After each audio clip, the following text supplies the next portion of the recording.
Questo è lo spiedo, il nostro spiedo classico.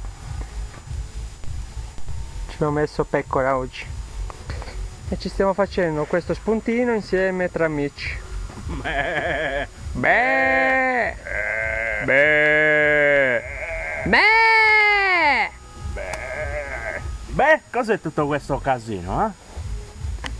Che ne pensa lei di questo spiedo?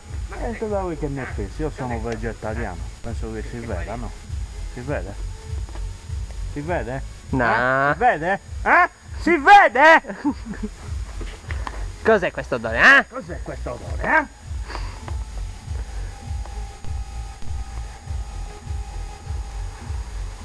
E basta, cazzo santi.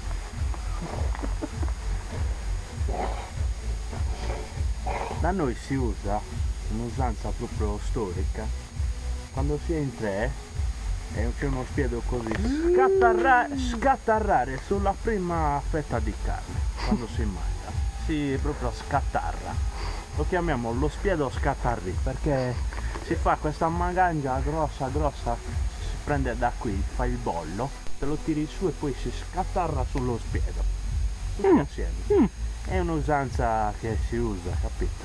Se non era usanza non si usava, però visto che si usa la facciamo usare e continuandola a tramandare nei secoli, generazioni, sì, capito?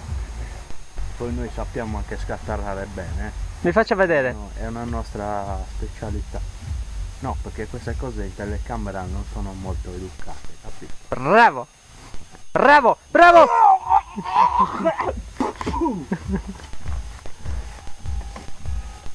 Saluti qualcuno.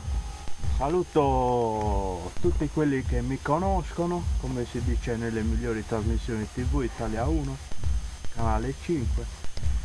È videolina, no? Che videolina?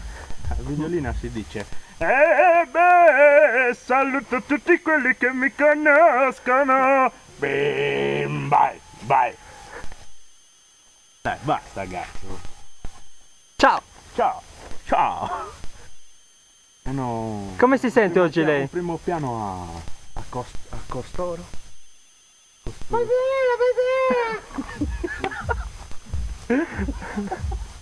Come si sente lei oggi? Mi sento Bruno Vespa.